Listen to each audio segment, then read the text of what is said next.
قالوا أولم تك تأتيكم رسلكم بالبينات قالوا بلى قالوا فادعوا وما دعاء الكافرين إلا في ضلال. kaum muslimin yang dimuliakan oleh Allah Subhanahu wa taala. Pada pertemuan kali ini kita akan melanjutkan pembahasan semalam yang telah kita bahas tentang keistimewaan Ahlus Sunnah dan ciri-ciri mereka seperti apa. Semalam kita menyebutkan 8 keistimewaan dari Ahlus Sunnah yang disebutkan oleh Syekh Muhammad Ibrahim Al-Hamad dalam risalah aqidahnya, yang kita sebutkan semalam 8 keistimewaan. Yang pertama, mencukupkan diri dengan apa yang mereka dapat, dengan apa yang mereka pelajari dari Al-Quran dan Sunnah.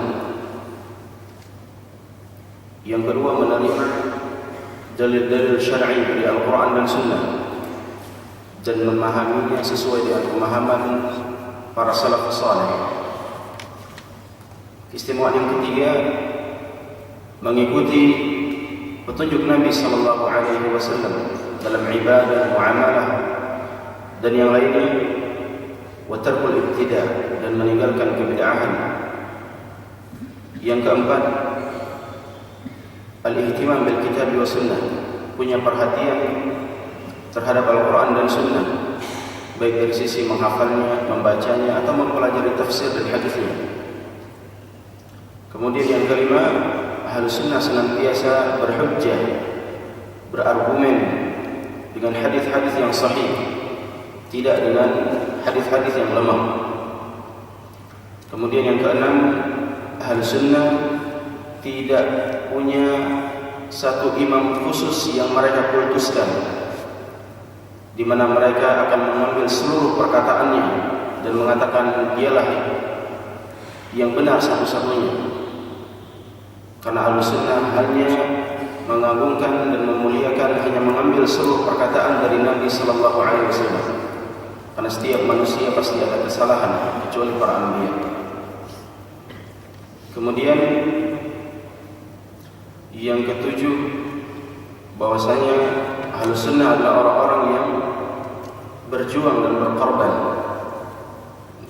untuk agamanya dan dakwah yang benar, bukan berpangku tangan dengan manusia. Ini yang kita sebutkan tadi malam. Dan keistimewaan kita akan lanjutkan yang ke-8. Kita sampaikan ini agar kita bisa berusaha mendapatkan ciri-ciri ini dan mendapatkan keistimewaan ini. Selanjutnya, Ahlus Sunnah itu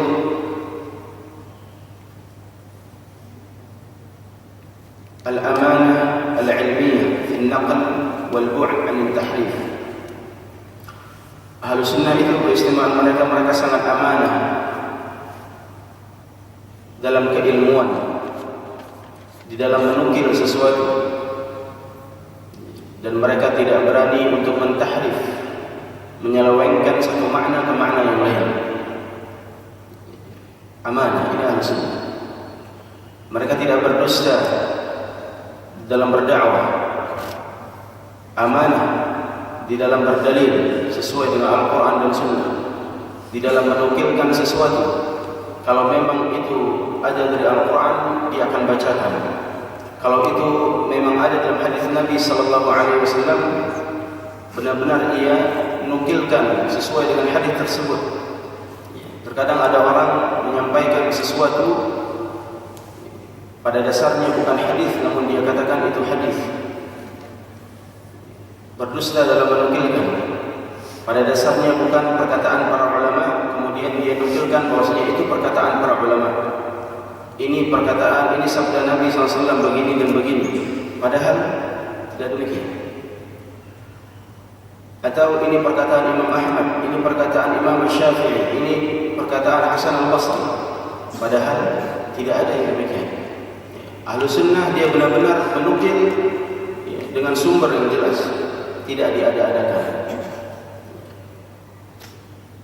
Mereka sangat amanah karena mereka tahu setiap ucapan yang mereka ucapkan itu akan mereka bertanggungjawabkan di hadapan Allah Subhanahu wa taala.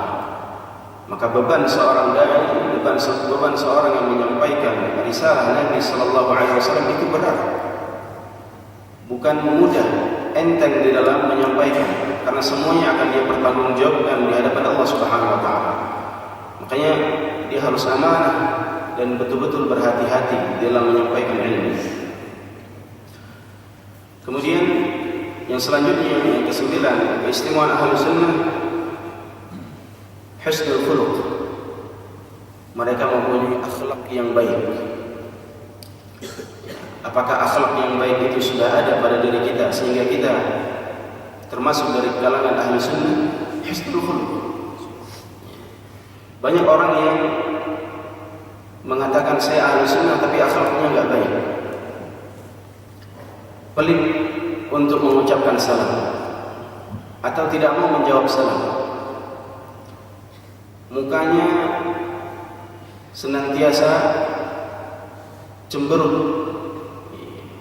tidak senyum kepada saudaranya, tidak murah senyum, selalu curang dalam muamalah, suka berdebat dan lain sebagainya, suka mengeraskan, meninggikan suaranya, membentak, menghardik.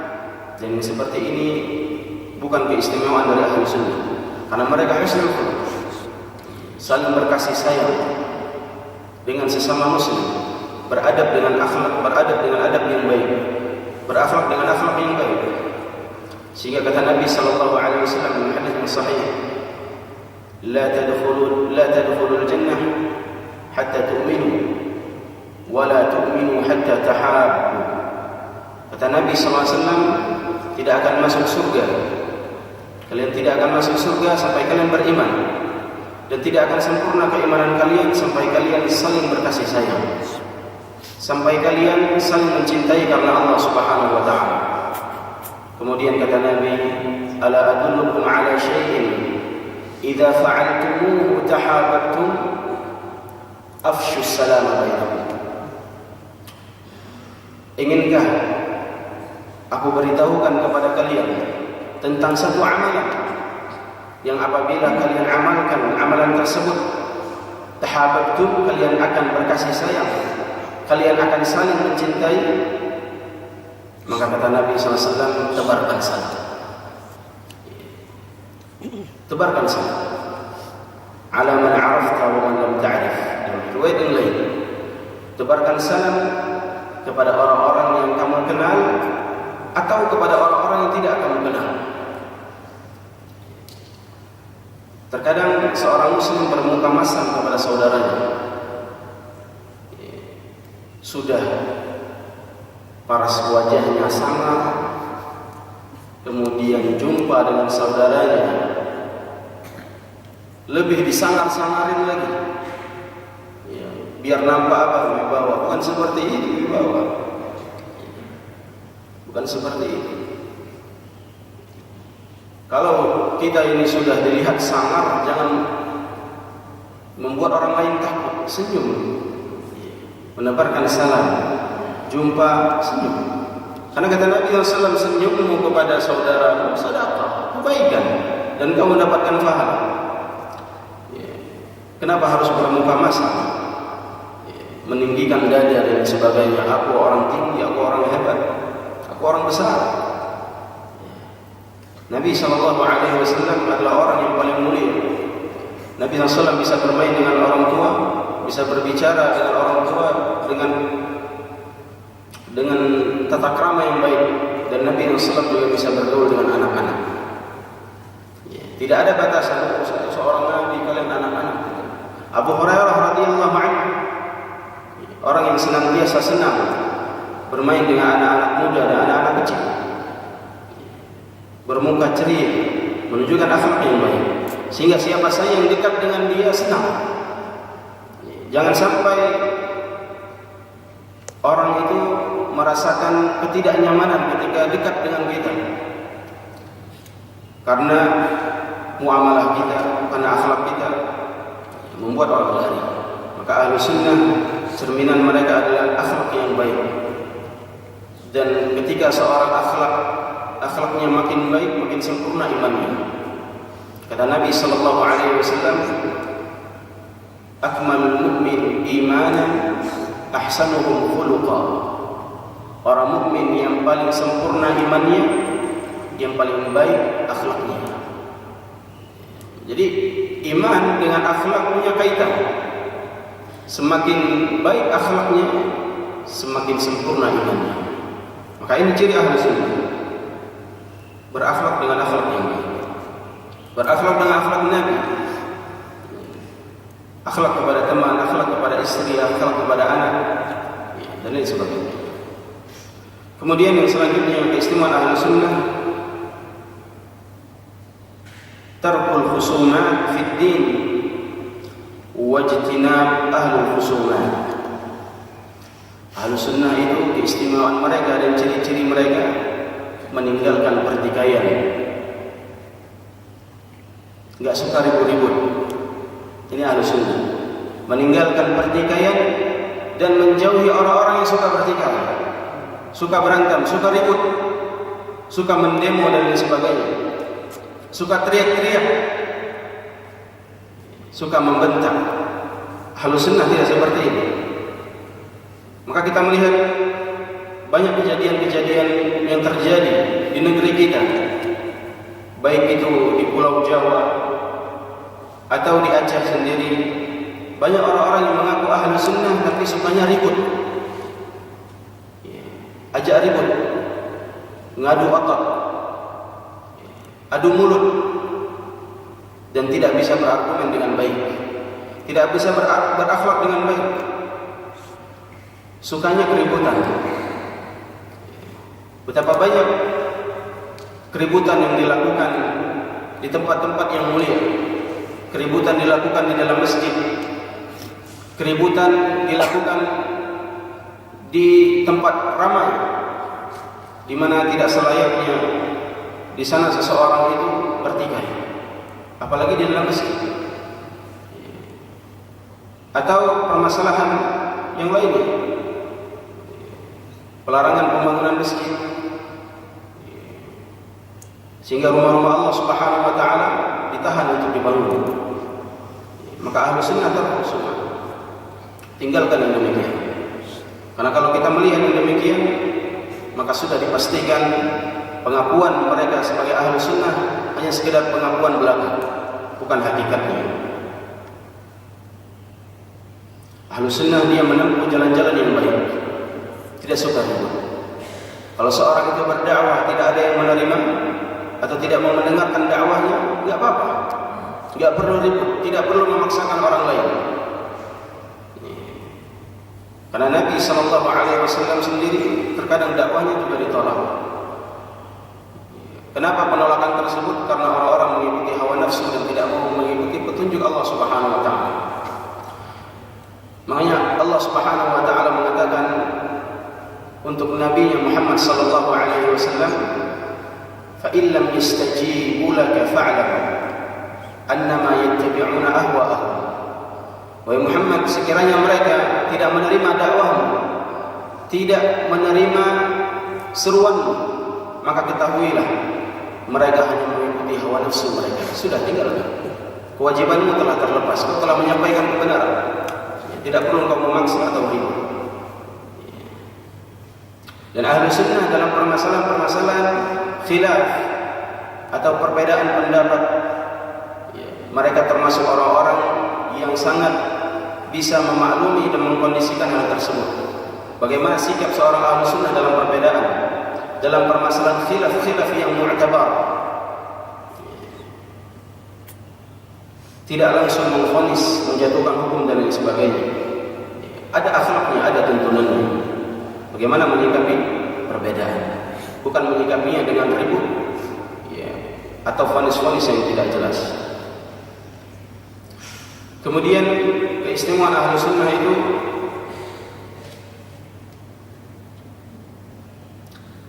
ahlu da'wah ilallah. Mereka orang-orang yang mengajak kepada Allah Subhanahu wa taala. Dakwahnya mengajak manusia kepada Allah Subhanahu wa taala. Itu dakwahnya dakwah tauhid. Dakwah mengajarkan manusia, mendoktrin manusia agar mereka hanya takut kepada Allah Subhanahu wa taala, sehingga melaksanakan perintah Allah Subhanahu wa taala dan mengamalkan sunnah Nabi sallallahu alaihi wasallam. Ini ahlu sunnah. Ahlu sunnah itu bukan berdakwah untuk dirinya, agar mengikuti dirinya, bukan, agar mengkultuskan dirinya, bukan. Sehingga banyak orang yang lebih takut kepada gurunya daripada kepada Allah. Banyak orang sekarang yang lebih takut terhadap ancaman gurunya daripada ancaman Allah.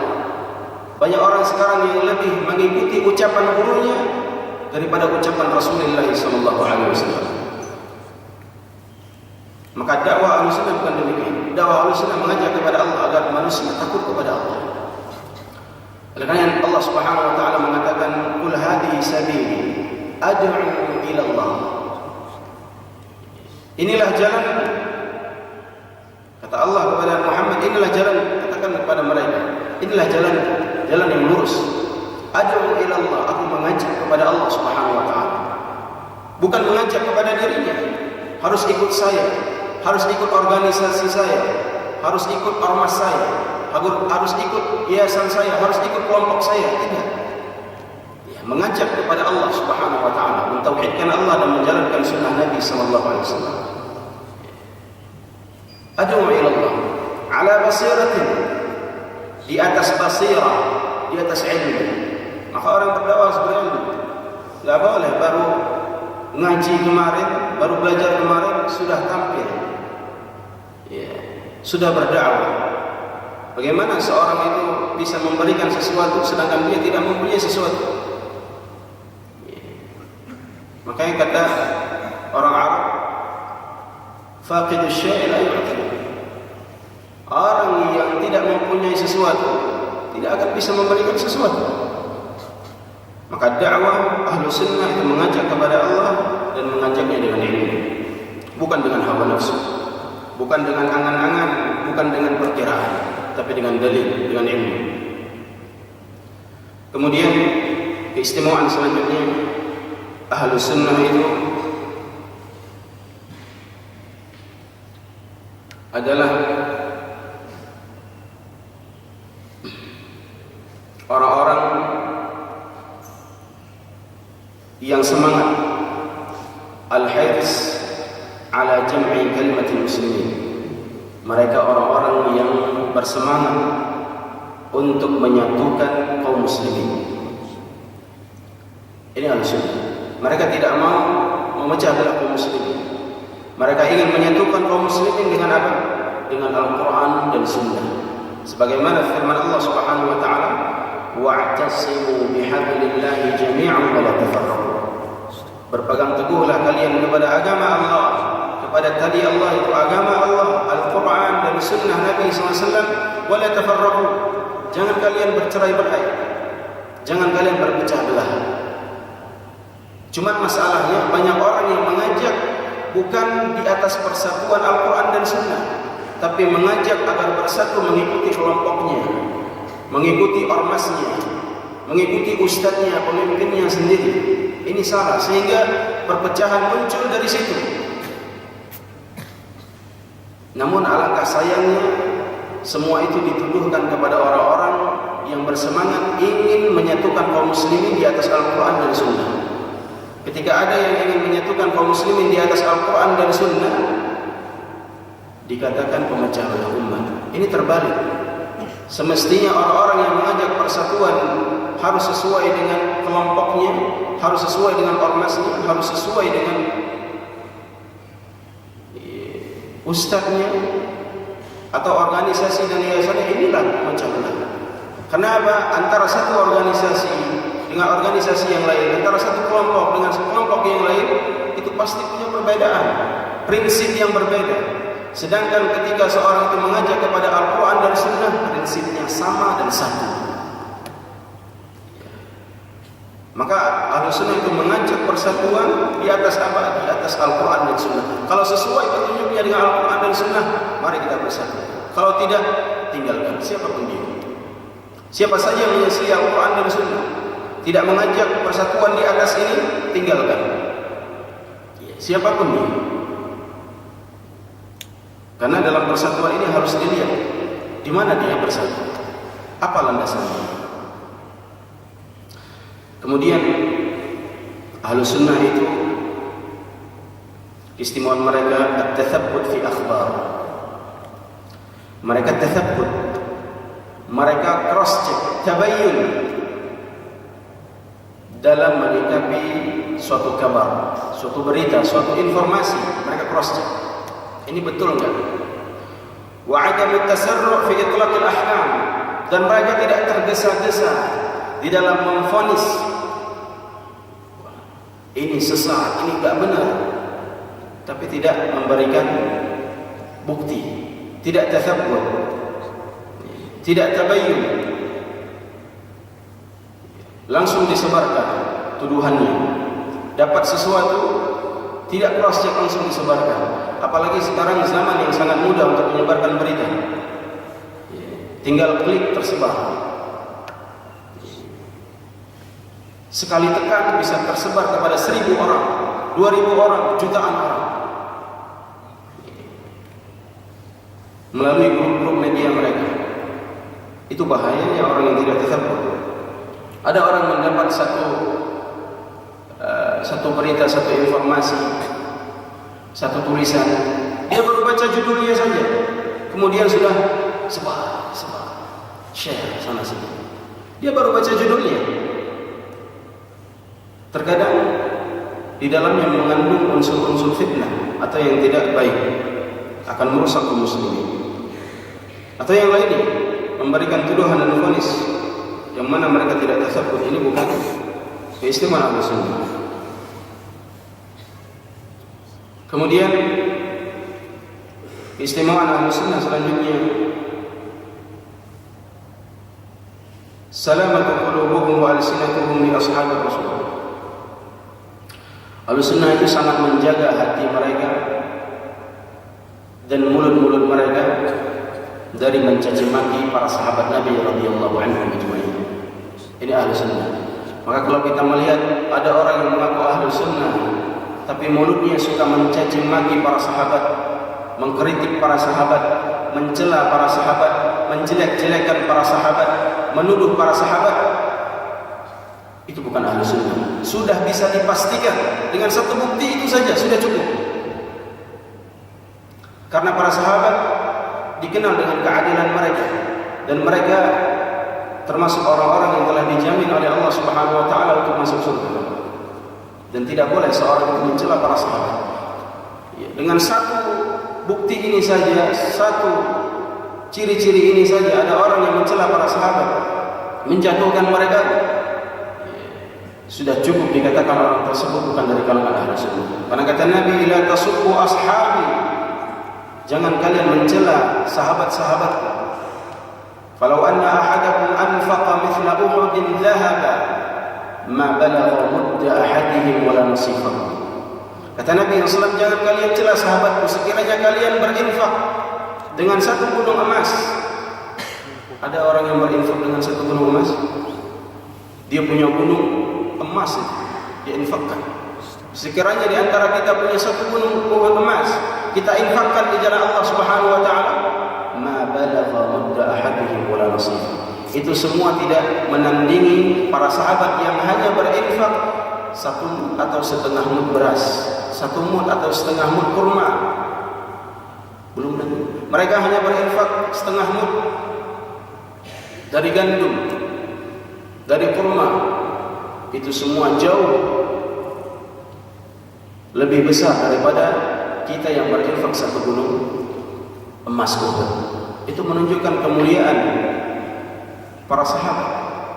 Maka tidak boleh seorang itu mencela para sahabat atau bahkan mengkafirkan para sahabat. Kata para ulama, orang-orang yang mengkafirkan para sahabat, maka kekafiran itu langsung kembali kepada dirinya. Sesama kita saja tidak boleh mengkafirkan. Kalau seorang itu memvonis saudaranya kafir, ternyata dia bukan kafir, kekafiran itu kembali kepada dirinya. Apalagi yang dikafirkan para sahabat, atau bahkan melaknat para sahabat, sebagaimana yang dilakukan oleh sekte Syiah, dan mereka melaknat para sahabat Nabi radhiyallahu anhu. Mereka meyakini dan melaknat Aisyah dan mengatakan Abu Bakar finnar, wa Umar finnar, wa Utsman finnar. Mereka memvonis para sahabat Nabi semuanya masuk ke neraka. Tokoh-tokoh mereka, pembesar-pembesar sahabat, divonis oleh mereka masuk ke neraka. Dan ini kafirnya mereka.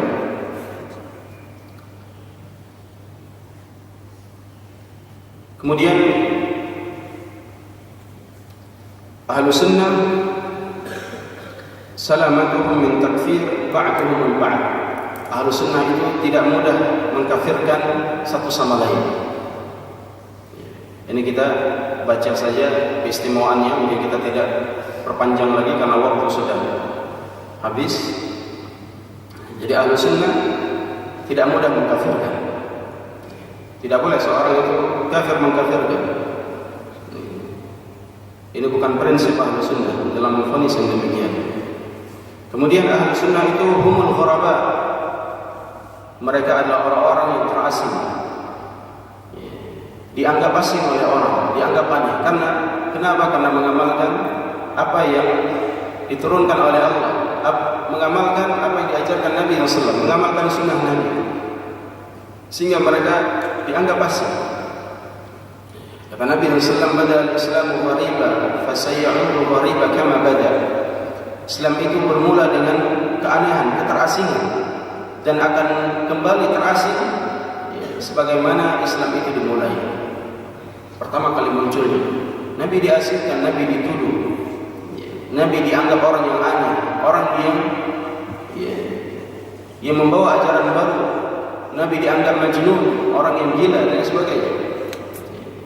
Padahal Nabi membawa kebenaran yang datang dari sisi Allah Subhanahu wa taala. Kemudian Ahlus Sunnah itu humul firqatun najiyah. Mereka kelompok yang selamat. Dan mereka juga Taifah al-Mansurah. Mereka golongan yang ditolong oleh Allah Subhanahu wa taala. Ini Ahlus Sunnah. Maka Ahlus Sunnah harus yakin dengan apa yang dia jalankan, bahwasanya semuanya akan ditolong oleh Allah Subhanahu wa taala. Tidak perlu takut dengan ancaman. Tidak perlu takut dengan tuduhan dan sebagainya. Ahlus Sunnah pasti akan ditolong oleh Allah Subhanahu wa taala. Orang-orang yang beriman kepada Allah Subhanahu wa taala pasti ditolong. Kata Allah Subhanahu wa taala, "Inna lanansuru rusulana walladzina amanu fil hayatid dunya wa yawma yaqumul ashhad." Kata Allah Subhanahu wa taala, sesungguhnya kami benar-benar akan menolong rasul-rasul kami, walladzina amanu fil hayatid dunya, dan benar-benar kami akan menolong orang-orang yang beriman dalam kehidupan dunia. Maka orang yang benar-benar beriman kepada Allah, dia tidak perlu takut terhadap ancaman. La yakhafu.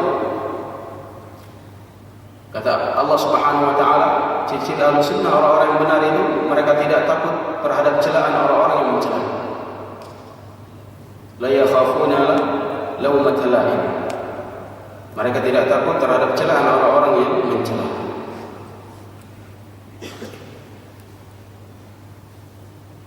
Tapi mungkin itu yang bisa sampaikan dari keistimewaan Ahlus Sunnah.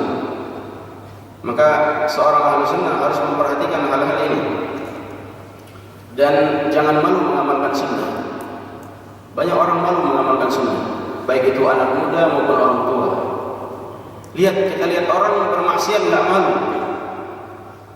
Orang bercermin atau menampakkan gaya-gaya sebagaimana gaya-gaya Yahudi, gaya-gaya orang-orang kafir, mereka nggak malu. Pakai anting kadang di hidung, pakai kalung, pakai gelang, pakai tato, pakai celana, bahkan celana di atas lutut. Mereka enggak malu. Tapi kenapa kita malu ketika mengamalkan sunnah? Gengsi, takut dianggap kurang, takut dianggap kurang pergaulan.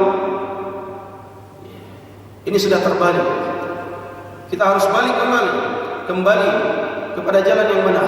Jangan malu mengamalkan sunnah Nabi. Ini ramzul taqwa. Sunnah Nabi SAW itu ramzul taqwa, lambang ketakwaan, lambang kebenaran. Kenapa kita menampakkan lambang-lambang yang tidak baik? Kita malah mengikuti syiar-syiarnya Yahudi, model rambut Yahudi, berpakaian gaya-gaya mereka, berpenampilan gaya-gaya mereka, cara berbicara gaya-gaya mereka, semuanya. Dan ini memang sudah dikhabarkan oleh Nabi sallallahu alaihi wasallam, la tattabi'unna sunana man kana qablakum shibran bi shibrin wa dhira'an bi dhira'in hatta law dakhalu juhra dabbin la dakhaltum. Kalian akan mengikuti sunnah-sunnah orang-orang sebelum kalian, sejengkal demi sejengkal, sehasta demi sehasta. Sekiranya mereka masuk ke lubang biawak, kalian juga akan masuk ke dalam itu. Para sahabat bertanya, ya Rasulullah, al-Yahud wa Nasara? Qala faman? Wahai Rasulullah, apakah orang itu orang Yahudi dan Nasrani? Siapa lagi yang kalian ikuti kalau bukan mereka? Ya. Mereka masuk ke lubang biawak, mereka melakukan seperti ini, kalian juga ikut. Bergaya seperti ini, ikut. Mereka buat acara seperti ini, ikut. Tidak mau kalah. Ya. Maka yang menjadi panutan kita adalah Rasulullah SAW. Ya. Menjadi uswatun hasanah. Suri tauladan kita itu Nabi SAW, gaya Nabi yang dia agungkan, yang dia ikuti Nabi SAW, bukan selainnya. Maka jemaah yang dimuliakan oleh Allah Subhanahu Wa Taala, kita harus berbangga dengan sunnah ini. Kita harus pede dengan sunnah ini. Jangan malu, jangan takut dengan celaan orang-orang yang mencela. Karena biar orang mencela, biar orang mengejek, tapi kita orang-orang yang dimuliakan oleh Allah Subhanahu Wa Taala. Semoga kita semua diberikan istiqamah oleh Allah Subhanahu Wa Taala, berada di jalan yang benar, meniti jalan ilmu, meniti jalan dalil, berada di atas sunnah dan istiqamah di atasnya, dan mendakwahkan dakwah ini dengan benar. Dan semoga Allah Subhanahu Wa Taala mengumpulkan kita di surga-Nya kelak, sebagaimana Allah Subhanahu Wa Taala telah mengumpulkan kita di masjid yang berkah ini. Wassallallahu ala nabiyina Muhammad wa ala alihi wa sahbihi wasallam. Subhanallah wa bihamdika, wa asyhadu an la ilaha illa anta, wa astaghfiruka wa atubu ilaik. Assalamualaikum warahmatullahi wabarakatuh. Wa ta'awanu 'alal birri wat taqwa wa la ta'awanu 'alal ithmi wal 'udwan.